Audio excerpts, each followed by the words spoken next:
Prokuroria e Korçës ka zbardhur ngjarjen e vrasjes së Antonio Karafilit 7 vite më parë në fshatin Voskopoj.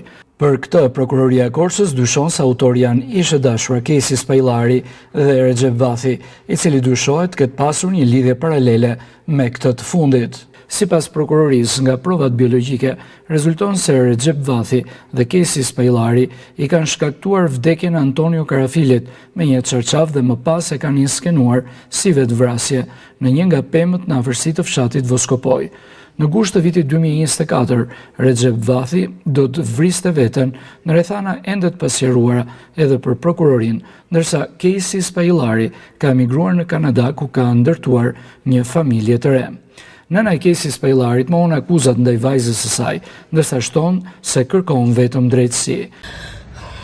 Asnjë gjë nuk është e vërtetë. Asnjë gjë, çdo gjë është një sajesë. Çdo gjë është një sajesë, çdo gjë është e shtirur dhe e stisur e tëra nga fillimi. Nuk ka lidhje, ka qenë komplet ndryshe historia që në fillim. Nuk di çfarë them, jam vërtet e shokuar. Po e dëgjoj për herë të parë. Këtë person e kam dëgjuar vetëm nga historia që ka dalë. Një sajesë mbas një muaji e gjysmë filluan e stisën tërë këtë gjë. Por nuk e kam idenë e kësaj. Që mund të ketë qenë në momentin që e gjetën jo, as ata se kanë pranuar, pastaj se çfarë kanë sajuar gjatë rrugës, nuk e di.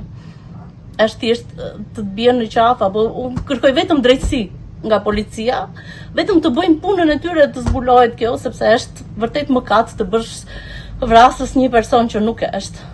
Prokuroria e Korçës mësohet të ketë nxjerr urdhrin e arrestit për Kejsi Spajllarin, ndërsa gjykata ka caktuar masën e sigurisë arrest me burg, në mungesë me akuzën e vrasjes me dashje në bashkëpunim.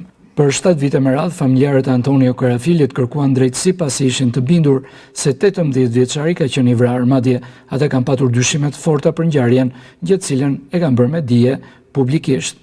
Sot ka qenë të jetë e vështirë për të biseduar me dy prindrit e Karafilit, nisur edhe nga gjendja të jetë e rënduar e tyre. Ngjarja ka ndodhur jo shumë larg resortit të tyre, në fshatin Voskopoj, ku 18 vjeçari është gjetur i varur në një pemë.